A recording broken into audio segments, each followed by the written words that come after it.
What up, everybody? What up, everybody? What up, everybody? Welcome back to another episode of AC Reviews the World. I am your host, AC the Engineer, and we are at episode 73. Yep, episode 73 now. Like I said, I'm changing up the time, so I will be doing my live streams Monday through Friday. It'll be either between 6 and 7 when I'm going to start, but you will be notified a few hours earlier. They will be Monday through Friday, starting between 6 and 7. And we're going to be going over four different topics. The stuff that's most recently happening. Like always, if you disagree with anything I said, please leave me a comment. Let's talk about it. Let's have a good discussion about it. I don't want to live in an echo chamber, so let's have a discussion. You tell me your points, I tell you my points. I might be mistaken. So let's talk about it and review the world together. That's the main thing we need to do, and we need to review the world together. Hope everybody's having a beautiful Wednesday, 6:30, November 26th. It's almost the end of the year, y'all. It's almost the end of the year. Like always, we got a lot of things to talk about, a lot of things to discuss. The world is a crazy place, but we got to review it together. We have to review it together. Now, you know how I like to do it. I like to jump right into it. Let's jump right into it. The first thing we're talking about today, we got more details on the David and Celeste case. Death updates. So it's a crazy. We know this has been happening since September. Finally getting back causes of death, but really not really getting it back because people are filing filing orders so they don't release or speak on it. But we'll get over into that and get into all the updates. So let's get over into it. This first thing, so most recently TMZ released information saying that the body was partially frozen when it was found, but the medical examiner in LA is denying that. So let's get over into that. And we're also going to go into TMZ response to that. So let's get into it. Let's get over right into it. Tonight, the LAPD is setting some details straight in the very high-profile case of Celeste Rivas. She's the teen found dead in a car belonging to singer David. Investigators have now blocked the LA County Medical Examiner from releasing her autopsy. CBS LA's Jeff Nguyen with the new developments tonight. The LAPD is pushing back against what it calls false reporting in the death investigation of Celeste Rivas. And tonight, investigators are still working to figure out the cause of her death. The commanding officer of LAPD's elite robbery homicide division says he's disappointed by what he calls misinformation from TMZ that's been picked up by other outlets in the death investigation of Celeste Rivas. The 14-year-old's body was found in the trunk of a Tesla belonging to singer David, whose legal name is David Anthony Burke. TMZ is reporting Rivas's body had been frozen. Captain Scott Williams disputed that and other reports on the case during an interview with KNX News Radio's Emily Valdez. They're reporting that Celeste's body was frozen when it was discovered is untrue. Celeste was not decapitated. So I'm not sure exactly who their source is that's giving them this information. The car was found abandoned in the Hollywood Hills in September. Williams also says detectives have no evidence Rivas's body was taken to Santa Barbara County for dismemberment. Disappointing to me because all of this misinformation that's being put out there, it just creates additional work for my investigators that they have to do in order to get to the truth of the matter. The LAPD has obtained a court order forbidding the LA County Medical Examiner's Office from releasing all details in its investigation into the teen's death.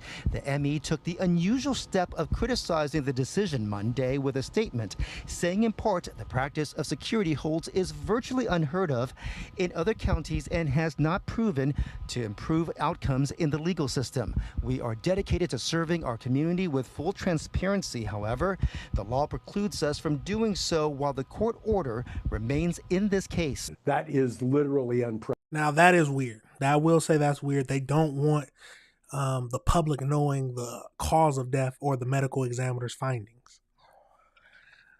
It's weird. It's very weird, very suspicious. I wonder why. Maybe to when they're trying to question David, they try to get him to make a statement that not the normal public would know. That's the only thing I can think about. But or whenever the suspected killer, they make a statement, and if they agree with it, or if they make something that only the killer would know because the information that's released hasn't been released yet, it makes sense. It could make sense. But I would like to know how she died. What happened? What was the circumstances of it? Because we've been waiting on the information. We've been waiting on this information. Let's finish up this video. Precedented. Defense attorney Mark Garagos is not involved in this case. He says the Emmy's statement signals tension with law enforcement. If there is no arrest, I think it's going to cast a suspicion and a pall over the investigation. And if there is an arrest, it's going to be fodder for the defense. And so either way, it's a lose-lose. The LAPD says the security hold was not done to undermine transparency, instead to protect the integrity of the investigation in the pursuit of justice. In the meantime, we have also reached out to David's attorneys. So, yeah, I can see them trying to use it for the investigation, but I would like to know how she died. Was she already dead? Did she die? There's a lot of questions I would like to know, but I can see them trying to use withholding the information for when they try to catch the killer, or if David slips up somehow, if he is the actual killer. Now let's go over into TMZ and hear their response to basically them saying that their information is false. So let's get into it. An LAPD captain is disputing part of a story that we broke over the weekend. A story about David, the singer David, and the body that was found in his Tesla, that body of Celeste Rivas. And the part of our story that we broke over the weekend was that, that the remains of Celeste were partially frozen when they were found in the Tesla. This was back in early September, first week in September, when they discovered this when David's car had been towed to an LA tow yard. Well, the LAPD captain is saying that the body was not frozen. Herein lies the issue. We have a very well-connected source connected to the medical examiner, the LA County Medical Examiner, which currently has the body. And that source has doubled, tripled, quadrupled, and sextupled down, actually, now, saying that the body was indeed partially frozen when it was received by law enforcement. So that's kind of interesting, but the medical examiner is just telling a different story, or at least the sources we have, and we have sources in all camps in this, there's a conflict here. We'd heard that there had been this conflict between LAPD and the medical examiner. There's been tension for several years, but this is kind of interesting. One of the documents at the LA County Medical Examiner's office has an interesting statement. This has to do with trying to fingerprint Celeste's body. It says the decedent was not live scanned due to waterlogged fingers. Well, that's kind of interesting. Right. Why would the fingers be waterlogged? Well, certainly if the body had been frozen for quite some time and then is sitting in a bag in this Tesla out in the blazing hot summer sun, yeah, you would imagine that there's going to be some water in that bag. So you've got to kind of like look at the big picture here. So we told you that even though there has not been a cause or manner of death determined by the medical examiner, and there may not be because of the state of the body, the LAPD is operating under the assumption that this is a homicide and that David is a suspect. And there is an accomplice, they believe, somebody who helped dismember the body. Now, there is a mysterious trip that becomes really important in this case, we're told, that David took to Santa Barbara in the spring of this year. In the middle of the night in a remote area of Santa Barbara County, spent several hours there. We are told the following, that and this is based on sources, that the body wasn't buried, but the strong insinuation that we got was that's where it was dismembered. So what happened to the body between the spring, if this is true, between the spring of this year and September when the body was discovered in the car? So that's a lot of, contradicting information. So you got to think that the LAPD issued a statement saying that the body was not frozen, partially frozen. The body was not dismembered or anything like that. So, like I said, it could be the fact of where they're trying to stifle the information getting out so they can at least try to trap the killer in its knowledge. If the public doesn't know that the body was dismembered and they mention something about it and he slips up somehow, they might can catch him in a slip up. I could see that happening. But would they do it? Would they just outright tell the medical examiner, well, I guess, but it's just a weird situation. Absolutely weird. But let's keep going. Right. I mean, if this just a theory, I think that it would make sense if they went there just to not have a mess, and that's when they dismembered it, and then it was in a freezer for a long period of time, and then it almost points to it must have been frozen. And I understand the LAPD captain is disputing this, but our sources insist 100% it was frozen, and that completely makes sense. Partially frozen when the body came to the ME's office. It also makes sense with the state of decomposition, right? I mean, from spring to when it's discovered in September, when the body is discovered, they say it's in a state of decomposition, but the waterlogging, all that stuff indicates frozen at some point, whether frozen when they actually pull it out or not, because the state of decomposition of a human body from the spring to the summer would be really pronounced. You wouldn't see fingers and things like that, even to live scan in the first place. Yep. I don't even want to go as far as saying, yeah, we know it's frozen, because we don't. This is what we're being told. Right. We've got sources, in the investigation, and we have told you appropriately, I believe, what the nature of our source is in connection to this. But I don't know how you put the dots together, connect the dots of spring, say it's April, May, June, July, August. That's 4 months. What happened to the body during those 4 months? By the way, the 4 warmest months in Southern California. In Southern California. And it would start to smell. The fact that the odor was there, though, according to the tow shop. The odor was there. No, at the tow shop. Right, because it was at the tow shop, Right, but I think remember how long the Tesla was parked on the street? I think that it would have started emitting some sort of, I mean, I'm not a scientist, but some sort of smell before it was eventually towed away. And obviously, the one thing we can't explain is how does the body end up in that car? How does the body end up in the Tesla? How? I mean, obviously, someone placed it there, but we can't. Why they would have done it? It's really dumb. And the body on top of that was also. Okay, so I think we got the gist. Of what they're mentioning. So the main thing is that we don't know the exact time of death. We don't know how long she was suspected to be dead, because they are sealing the records for the medical examiner, or not letting them release any information to the public. So let's get over more into that for this last video, for this little section. This weekend, there was bombshell reporting that Celeste Rivas Hernandez's body had likely been frozen. She's the young runaway whose boyfriend, singer David, is much older, and in whose Tesla trunk her remains were discovered.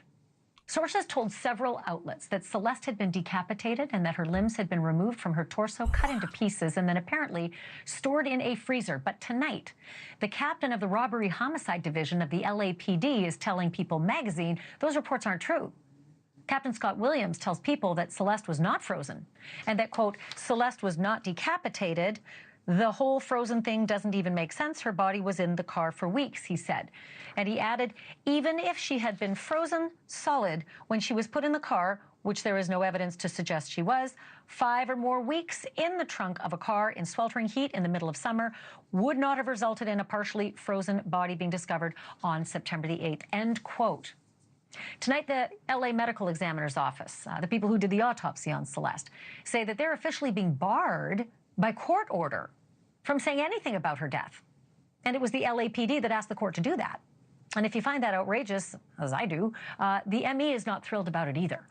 The LAPD requested what's called a security hold, and a judge okayed it. But the ME says a security hold is virtually unheard of in other counties, and counter to the mission of what it says is full transparency at the ME's office.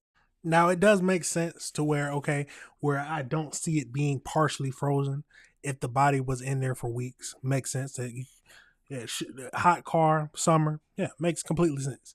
But if they're saying that it was water in the bag, and the fingerprints you couldn't get a viable fingerprint scan because the fingers were waterlogged, makes sense that it was frozen at some point. That does make sense to me. Let's keep going. So what don't the police want us to know?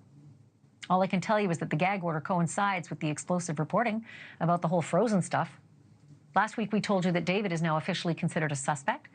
TMZ reporting that the police have their eyes, though, on a second suspect as well, who may have, quote, been involved before, during, and after Celeste's death, end quote. The outlet says police are focusing on a quick trip in the middle of the night to a remote location in Santa Barbara County that was done back in spring.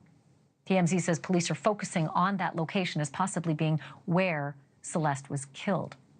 Remember, Celeste was discovered September 8th, and only then because of a terrible smell coming from the trunk of that Tesla parked just around the block from David's mansion.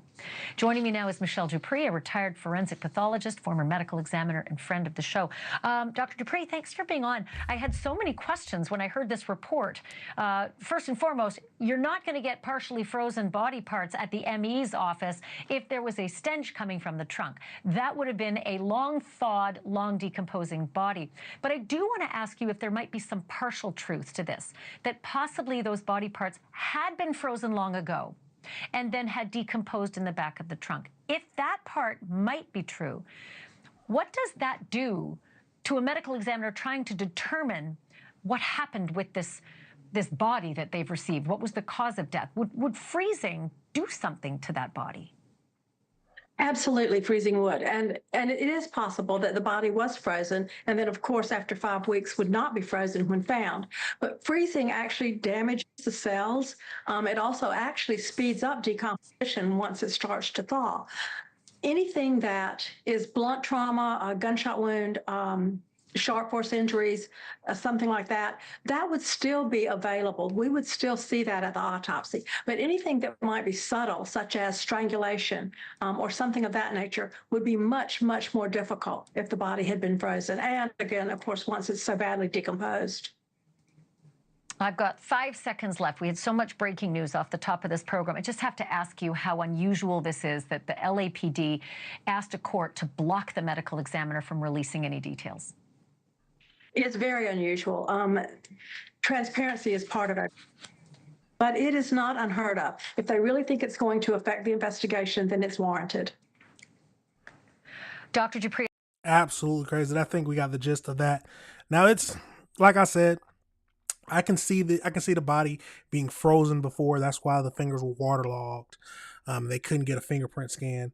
But them not releasing or putting a gag order on the medical examiner findings, it's a little suspicious, a little weird, but I can also see that them wanting to use the information to catch the killer in a lie, catch the killer in a saying something that only the killer would know, just from all the shows and different stuff that I've watched. That's what I'm thinking. But let me know your thoughts, y'all. Let me know if you disagree with anything I said.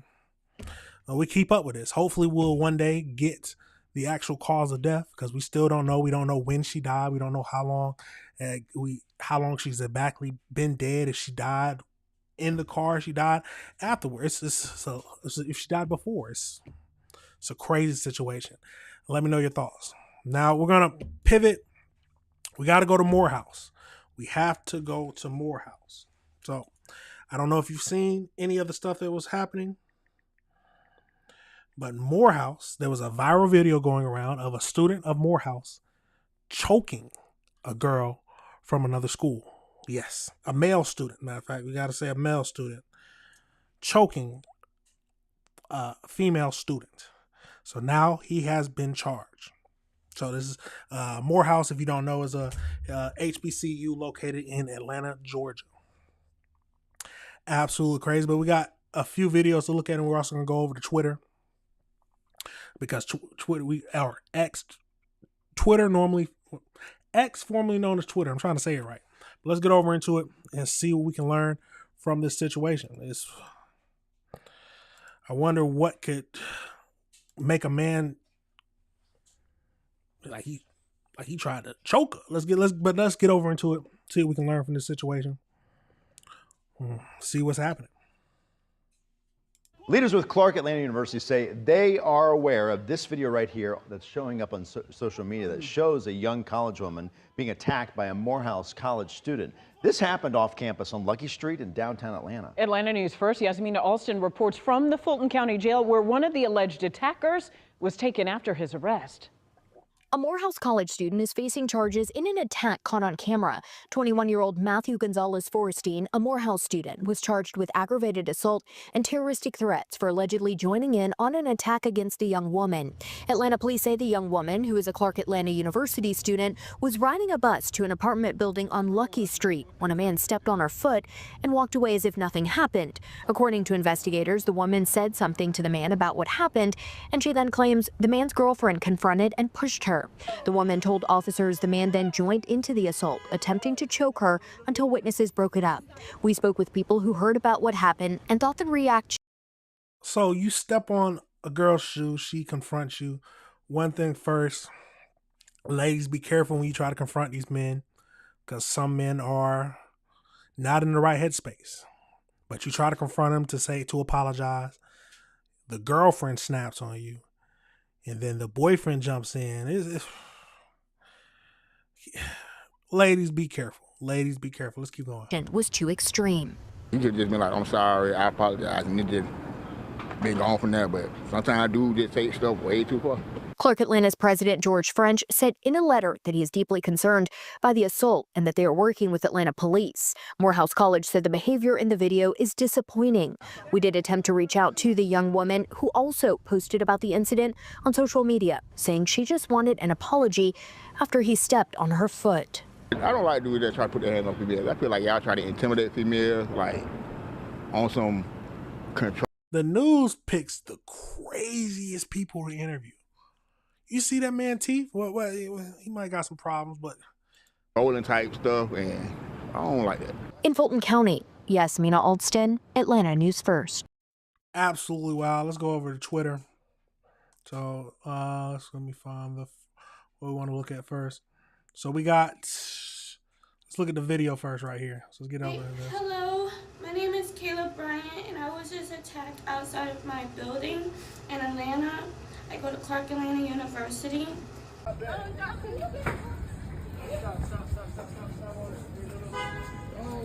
I should do it to you, right? Stop. Don't choke her. What liquor you got? What liquor you got on me? What liquor you got on me? I should do it to you, right? I should do it to you, right? I should kill you, right? Let her go. I'm not the one. I'm not the fucking one. Me and mine is not the one. You hear what he said? He said, I should end you, right? I'm not the one, right?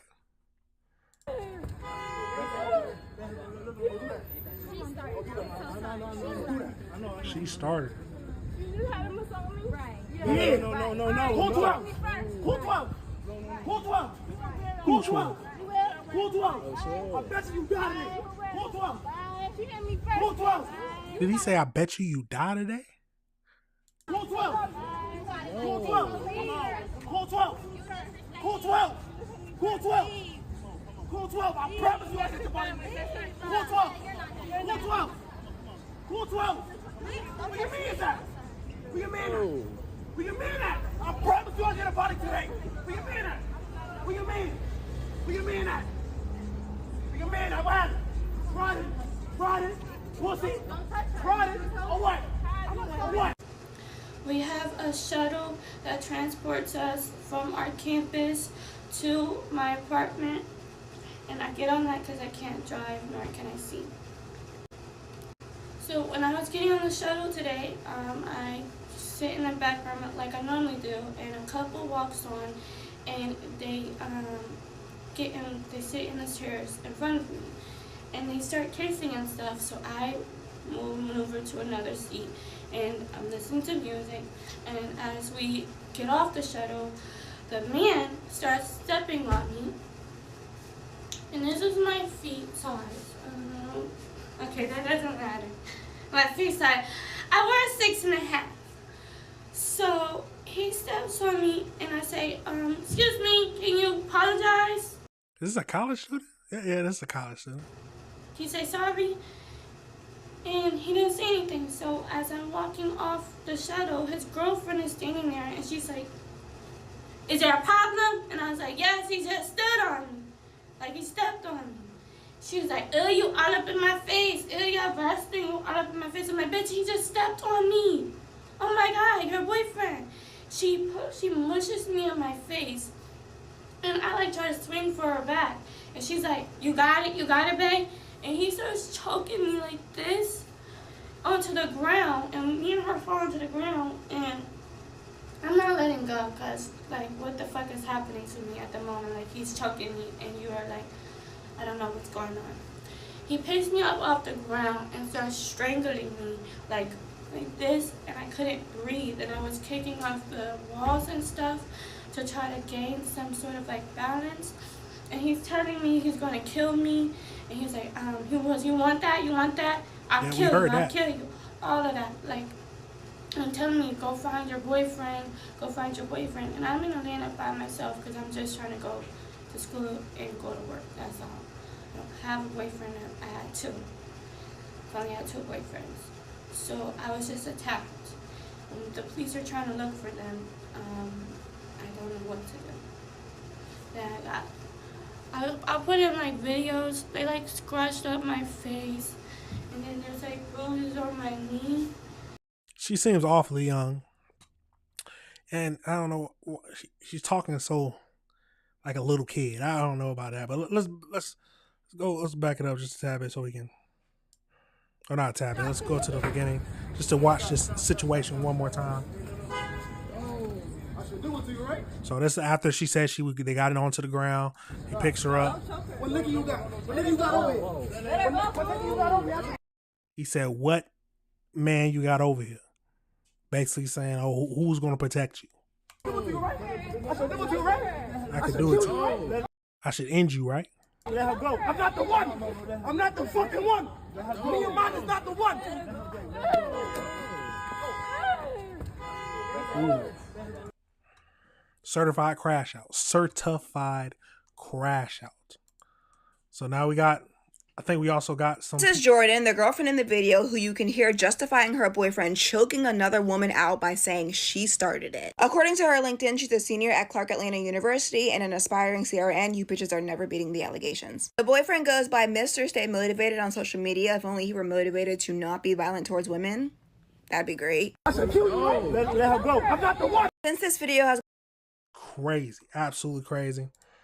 So, Morehouse student arrested for strangulation of Kayla Bryant. He is charged with assault, aggravated assault. So this is what the university said that we saw. I am writing this to follow up on yesterday's letter from the student services in response to a recent incident involving a Morehouse college student and 2 Clark Atlanta University students that circulates on social media. I want to state my stance. Whether physical, verbal, or written, violence and threats of violence have no place in the Morehouse community, particularly violence against women. Morehouse men are expected to embody the values of compassion, moral discipline. As a father of 4, including 2 daughters, as a president leading the institution that develops black men, it is even more imperative that we maintain an unwavering commitment to upholding these core principles. Makes sense. We know the behavior exhibited has caused concern among our community and beyond, and I want to assure you that the college has already taken action to ensure the community's safety first. While the due process of the Atlanta Police Department investigation and the student conduct review are underway, as many students of you are aware, federal student privacy regulations such as FERPA prohibits colleges and universities from disclosing specific details or ongoing updates regarding individual student conduct matters. While the restriction limits the information we can release publicly, the college does not hold its community members to the expectation of constantly embodying does hold its community members from the expectation of constantly embodying Morehouse values both inside and out of campus. We continue to collaborate closely with the Clark Atlanta University and Atlanta Police Department to expedite the resolution to this matter. I stand with those who are concerned about the incidents, as do many within the Morehouse community. We extend compassion to everyone affected as they work towards a lasting solution. So this is what from James P. Atlanta. This is from Clark University. Dear community, I am deeply concerned by the assault recorded and witnessed on social media of one of my students this week. As president of the institution, my first priority is the safety and well-being of our students. As a father, this disgusting display of violence against a young woman is unacceptable and has no place in our community. We want to be clear. Violence as a whole within the society is anti-ethical and disruptive to our culture. I might have said that wrong. Moreover, violence and of any kind, particularly against women, is intolerable, unacceptable, and has no place on our campus. The safety, dignity, and well-being of Clark University students, where they may be, remains our highest priority. We continue to work closely with the Atlanta Police Department and the appropriate authorities to ensure this matter is resolved immediately. We ask that the partner family to keep those affected in your thoughts as we stand united in compassion, care, and accountability. Absolutely crazy. We don't need to see that again. But that is what's happening. That is what is happening at Morehouse, and he has been charged.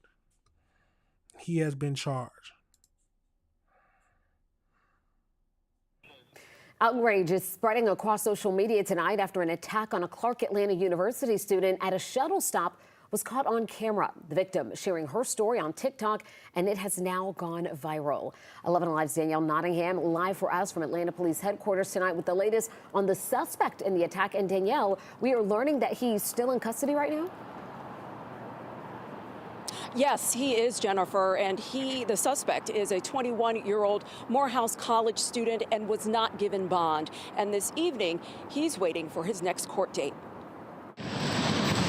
Hello, my name is Caleb Bryant, and I was just attacked outside of my building in Atlanta.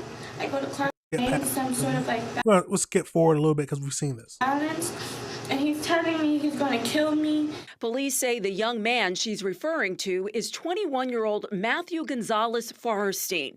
He's charged with aggravated assault and terrorist threats and acts. Bryant said he stepped on her foot as they were getting off a shuttle bus, and she demanded an apology. She says when Forrestine refused, he and his girlfriend started attacking her. She mushes me on my face. As you can see in the video, bystanders, including the shuttle bus driver, helped break up the attack. The video instantly went viral with millions of views. Morehouse College's president called the behavior inconsistent with its values and released a statement saying, whether physical, verbal, or written, violence or violence against women. As the word of the video spread around the AUC, some students were in shock that it could happen in such a tight-knit community. It was disappointing, to say the most, just seeing like a male doing things like that still in 2025.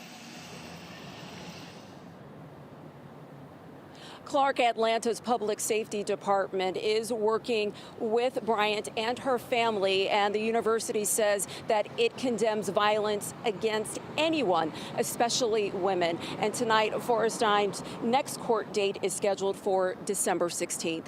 Live. Wow. Absolutely crazy. So instead of apologizing, I guess he got angry. Or the girlfriend sounded like she started everything. Girlfriend mushed her in the face. They started getting into a little scrapping thing. Then he finished it. But ladies, at the end of the day, be careful. Be careful when you're confronting confronting any man. You got to be careful because you don't know if the man will snap. You don't know if the man will actually do anything to you. I would like to say just if they ignore you trying to say something about them asking to apologize, don't get in their face. Don't do anything like that. Just, hey, walk away from the situation. You could have been like, oh, well, it still might have ended in a fight. But hey, aren't you going to say sorry once he ignored you? He ignored you. Don't try to confront him. Don't try to confront him.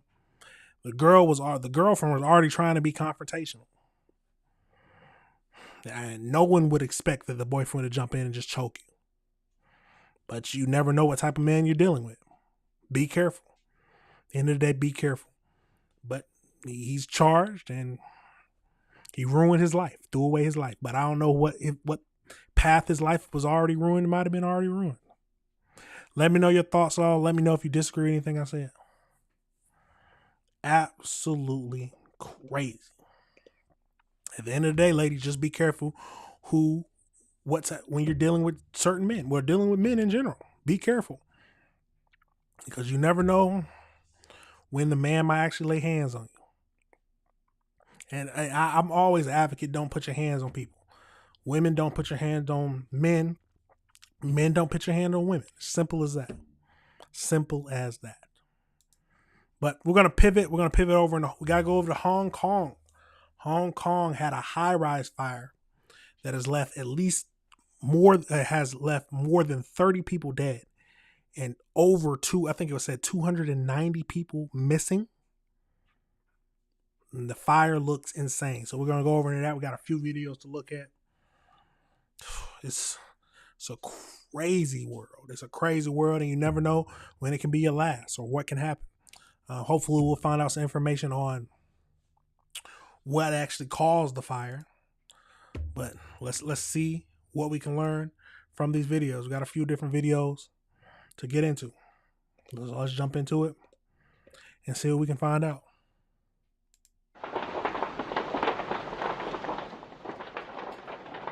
Wow.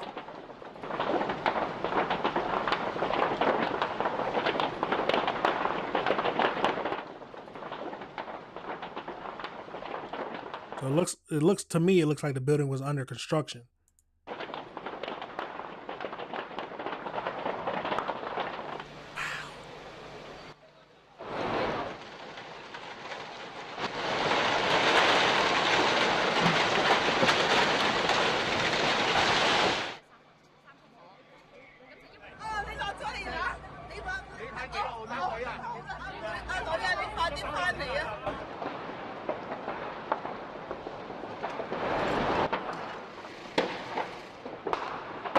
Absolutely crazy. Let's go. Let's start with the breaking news now, and that is that at least 36 people have been killed in a fire at a high-rise residential complex in Hong Kong. We now know that more than 200 others are missing.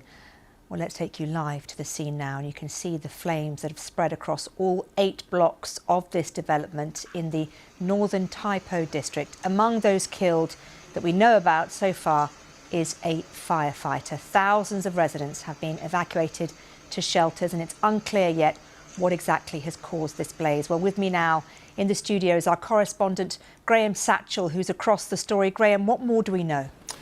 Well, Mariam, this is a terrible story that we've been following for the last sort of 10 hours or so now. It's a tragedy that has developed and got significantly worse over that time. The latest update that we had was from the city leader in Hong Kong, who gave us the terrible news that the death toll has risen to 36 and that 279 people remain unaccounted for. The first news of this broke late afternoon Hong Kong time, around 3 o'clock, when we first got reports of a fire this is a very densely populated part of Hong Kong. There are 8 tower blocks with nearly 2,000 flats, so you can see how densely populated it is. They're old. They were built in the 1980s and they were undergoing renovation. So they were covered in a bamboo scaffolding. And eyewitnesses say that it was the scaffolding that initially caught fire, so the bamboo on the outside of the building, and that spread very, very quickly. Firefighters have been trying to tackle the blaze all day, but it has spread from one tower to another, and we think that now there are 7 buildings in total that have been affected. 3 we think are just about under control, but 4 are still on fire. And absolutely crazy. The amount of money it's going to cost to fix this. But at the end of the day, we got to pray for the people who lost their lives. At least 36. Death toll probably will rise because there's more than 290 people still missing. Pray for people. Pray for people. Let's keep going. It's difficult to say where this goes now, but the likelihood is that this will get much worse before it gets better. The news coming out of Hong Kong has been terrible, and I think will continue to be terrible. Graham, thank you very much indeed for that. Graham Satchell there, who's across the story. These are live pictures that we are continuing to watch. You can see there, it's 2 in the morning local time, and firefighters, more than 700, as Graham said, have been trying to tackle this blaze for many, many hours indeed. And as I mentioned earlier, we know that at least one firefighter, a 37-year-old, died fighting the blaze. And, the government has earlier today paid tribute to that firefighter, describing him as dedicated and gallant. Now, we also know from a local councillor who's spoken to the BBC that residents are asking for help from local authorities after losing contact with their relatives, their friends. Remember, this is a complex that houses over 4,500 people, and we know that over 200 are unaccounted for. They are effectively missing. We don't know what has happened to them. So as Graham mentioned there, this is just going to get worse. And we, of course, will try and bring you as much information as we can on this breaking news story as and when we get it. Absolutely crazy. Let's go over to this next video, just seeing more of the devastation that happened. We're not going to watch this whole thing. I'm going to skip through it a little bit, but just so we can understand exactly what's happening. So like they said, the scaffolding is what caught fire and spread it to the buildings.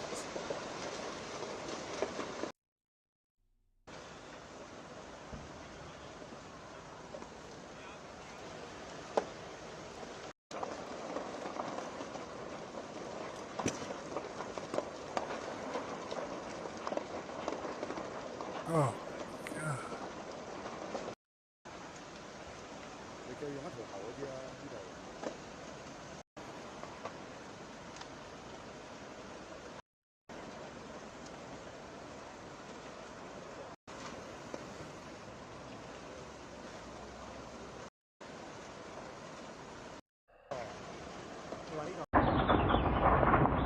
Wow.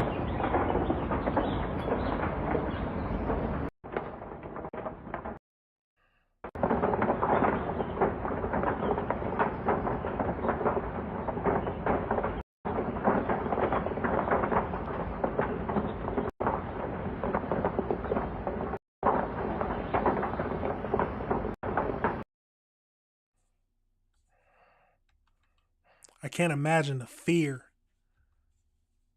especially if I was living in there. Oh my God. So much smoke. I wonder, would you expect the building to fall? Ah. This is at night.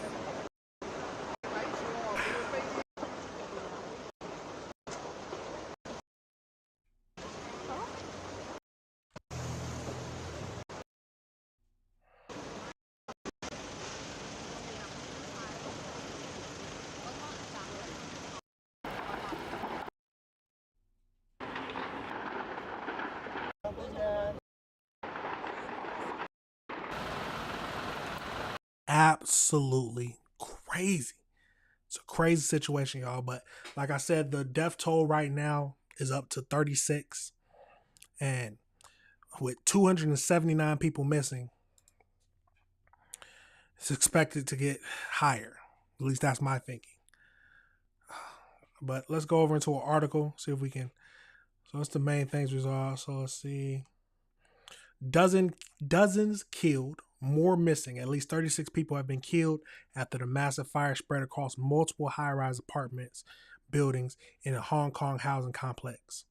With 279 people still missing, firefighters have been working to reach some residents trapped on the higher floors. Arrests made. So there's 3 men have been arrested on suspicion of manslaughter following the fire. A police spokesman said police are expected to give more updates on it. So what is a manslaughter? About the fire. 7 of the 8 buildings in the complex, which is home to a large population of elderly residents, are still ablaze.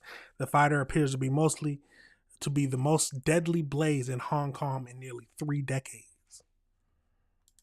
Absolutely crazy. Let's see if we see anything else.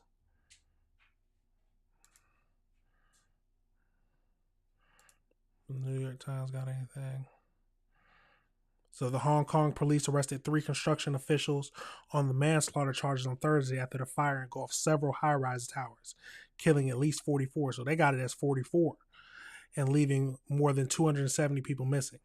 The cause of the fire, which started on Wednesday afternoon and still raging on Thursday morning, was not immediately known.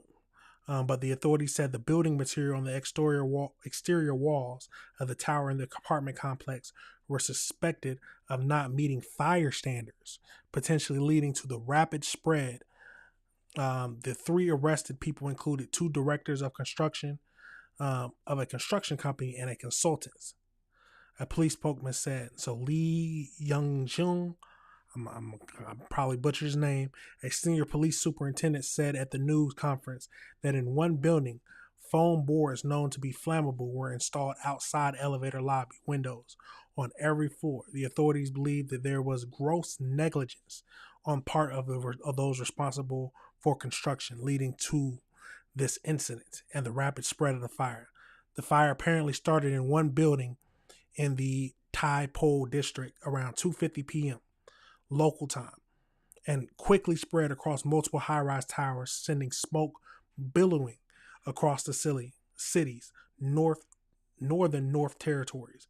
By Thursday morning, firefighters were making progress in controlling the blaze. An unknown number of residents remain trapped. The towers are in a dense complex known as the Wong Fung Court that includes around 2,000 apartments built in the 1980s. They were sheathed at the time of the blaze in bamboo scaffolding, which is widely used in Hong Kong construction and repair. Police and fire services officials said that they have received numerous calls for help from the residents trapped inside the building. Wow. More than 10 residents said that their family members are still at their homes. The Hong Kong Fire Department mobilized more than 1,200 fires and ambulance personnel to the site. Hong Kong's chief executive John Lee said that 29 people were hospitalized with 7 in critical condition and that 279 people were reported missing. Absolutely crazy, y'all. It's a crazy situation. They said there are people still trapped in there. So what you can do? So they holding some people responsible, the construction people, who that the stuff that they were using for construction was not meeting any fire standards that they already had set. So they're going to be in trouble for that. But we'll keep up with this to see how high the death toll rises. Because right now, this place, New York Times, is reporting it at 44 people with 270 missing. So we'll see if the death toll rises from this incident. It's a tragic situation. We got to pray for the family members, pray for the people who died, pray that people who are trapped are found and helped. We got to review the world together, y'all. We have to review the world together. Let me know your thoughts, y'all. Let me know if you disagree with anything I said. Now we're going to pivot to the last thing we're going to talk about today. It looks like we got Chicago loop shooting. So it looks like they released video footage and images of the suspected killer. We're going to go over and watch a few videos so we can remind ourselves what happened and the most recent stuff that was released about it. So let's get over into it and see what we can learn from this situation and see what we can learn. So let's get over into it. Jump into it. Chicago Mayor Brandon Johnson addressed the shootings that killed one teen and injured 8 others. There's now a cash reward being offered to find the gunman. Judy is live with the details on that for us. Good morning, Judy. Good morning. There were no reports of any issues during last night's Mag Mile Lights Festival. CPD had doubled the number of officers assigned to the event here. Police made a total of 18 arrests for Friday night's shootings, those 2 shootings which happened in the Loop. This morning, there is no word from police as to whether they have identified any of those people taken into custody as the shooters in those incidents. The fatal shooting occurred at Dearborn and Adams at about 10:30 Friday near Federal Plaza. Police found a 14-year-old boy who had been shot multiple times. The Cook County Medical Examiner's Office identifies him as Armani Floyd. An 18-year-old man was injured. This happened hours after the Christmas tree lighting. There were also large crowds downtown for the open. 14 and shot multiple times. It's a crazy world we live in, y'all. Opening weekend of the Chris Kindle Market. Police have not disclosed if they believe this was connected to the shooting at State and Randolph. 7 teenagers ages 13 to 17 were wounded near the Chicago Theater. A so-called teen takeover had been advertised on social media. The 18 arrests for both incidents were for battery, disorderly conduct, weapons violations. 5 guns were recovered. Mayor Brandon Johnson called the incidents a setback. 700 more officers were on duty downtown Friday. Johnson acknowledged clearly it was not enough. Our young people have to understand that they should not attend these unauthorized events that have been advertised on social media. I'm the first person to recognize that we have more work to do in this city to provide safe spaces for our young people. But these types of violent gatherings can never be an alternative, nor can they be normalized. Chicago police had been keeping track of social media for several days. CPS was even alerted to encourage students not to participate in the teen takeover. Cook County Crime Stoppers is offering a $10,000 reward for information that helps police find the shooter or shooters in these cases. On the Mag Mile, Judy Wang, WGN News. Judy. More large crowds are expected in downtown. Absolutely crazy. $10,000 reward for this suspect. So let's get over into it. We got more newer details. More large crowds are expected in downtown Chicago as many people begin to celebrate the holiday season. Now, along with the festive mood, there are some concerns about safety after 2 shootings here in the Loop, one that claimed the life of a teenager. An increased presence of Chicago police is visible in the Loop tonight after 2 separate shootings leave a teen dead and some holiday revelers alert but not concerned. Can't really do much about it. I'm just going to go out, live my life, not going to stay in the house all day. The shootings happened Friday night after the city held its official Christmas tree lighting ceremony. Shots rang out just before 10 p.m., just steps away from the ABC7 State Street studios.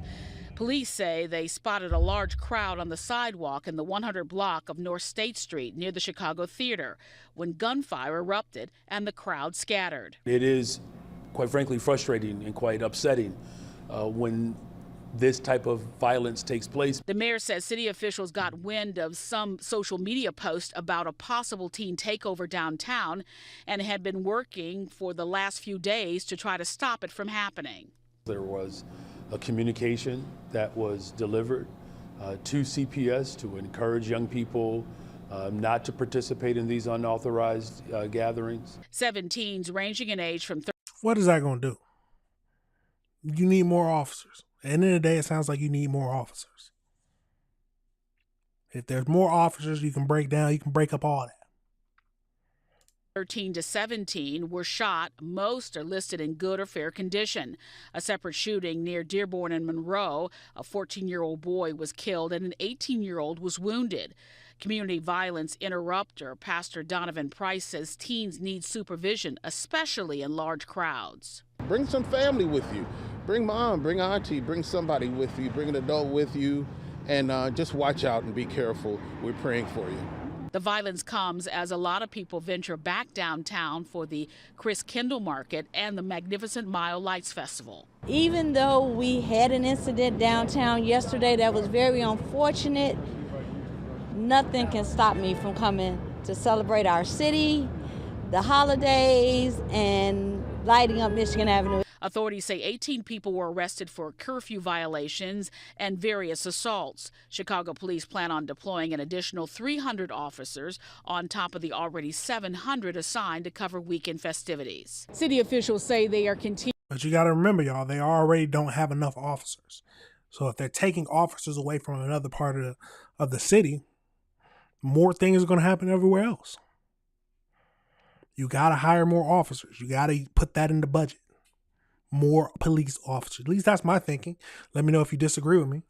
But it is crazy. Now let's get over into the most recent video that they released talking about the images that they released about the suspect. New and big developments this morning in Friday night's deadly shooting of a 14-year-old in the Loop. Chicago police just releasing a photo of a person of interest. Our Darius Johnson is live in the Loop right now with what we know so far this morning. Darius, what can you tell us? Hey there, ladies. Good morning to the both of you. We're actually live directly across the street from where that crime scene was on Friday night.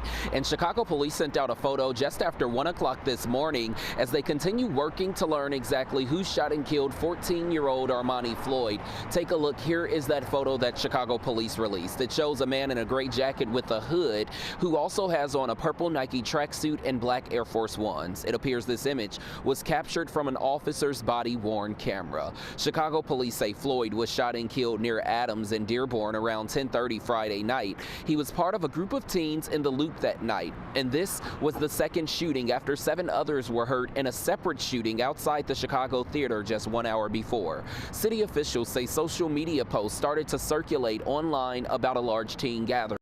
You never know where a camera is. They got him upping the gun and all. Let's back it up a tad bit. 7 others were hurt in a separate shooting outside the Chicago Theater just 1 hour before. City officials say social media posts started to circulate online about a large teen gathering. Alderman William Hall now wants social media companies to be forced to remove those posts if the city flags them. Take a look once again. This is that photo Chicago police released overnight. This image of a person of interest. If you recognize him, you are asked to reach out to Area 3 detectives or submit an anonymous tip. Back out here live this morning as detectives continue working to learn exactly who killed that 14-year-old. The community continues to honor and remember Floyd. Later today, a group of basketball players who once trained with that 14-year-old will hold a Thanksgiving dinner in his memory. We're live in 14 years old. Life ended. Life ended. It's absolutely tragic. Absolutely tragic. Now let's get over into this news article. Zoom in or something. Zoom in a little bit. So, just talking more about it. The CPD released a new photo of the person of interest that killed the 14-year-old. So, Chicago police released a new photo and a video of the person of interest in Friday's deadly shooting that left a 14-year-old dead. Police photos and surveillance video released early Wednesday morning shows a man in a purple hooded sweatshirt and gray hooded jacket walking around the South Dearborn Street Friday night. So as you see, we got different images. What we've seen, yep, him actually upping. Photo was released as part of the community alert from the police. So about 10:40 p.m. Friday, officers responded to a call of a person shot and found 2 people who had been struck by gunfire. One victim was later identified as 14-year-old Amiri Floyd and was shot multiple times and transported to a nearby hospital where he was later pronounced dead. A second victim, identified as an 18-year-old, was shot in the leg and last listed in serious condition, the police said. Officials said that gunfire was one of 2 separate shootings that erupted during what was referred to as a teen takeover on Friday. One of the shootings prompted a large police response outside the busy Chicago Theater. In the wake of the shooting, ALD Brian Hopkins written a newsletter calls to establish a place and time dependent curfew. Chicago currently has a 10 p.m. curfew in place for minors. We can invest in our young people while also protecting our neighborhoods from riots. He said curfews may have protected the victims by preventing them from being on the street at night.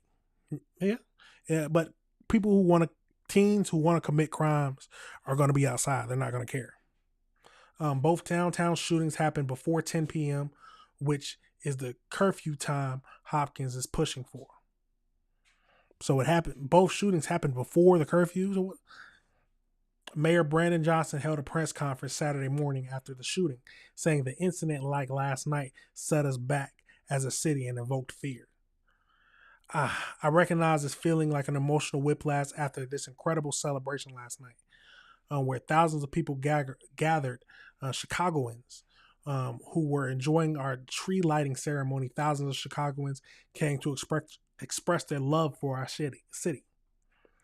Johnson, discussing the spat of gun violence, blasted what he referred to as unsanctioned after gatherings and called on adults to do their best to accompany young people at such community gatherings. At the end of the day, parents got to have a greater reign on their children.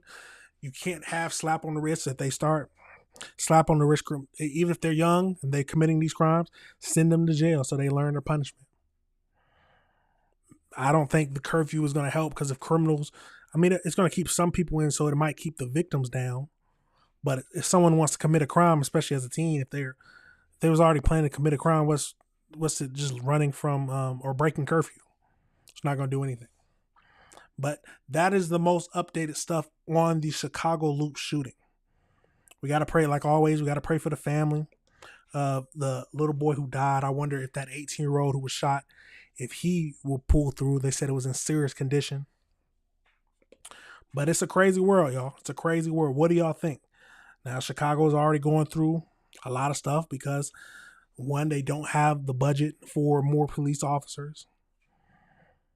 And they're going to have to pull more to be in these areas. So that just opens up more areas for criminals to act in. At least that's my thinking. But let me know your thoughts, y'all. Let me know if you disagree with anything I said. It's a crazy world and we got to review the world together. We have to review the world together. But that is it for the show today. Like I said, we are switching it up.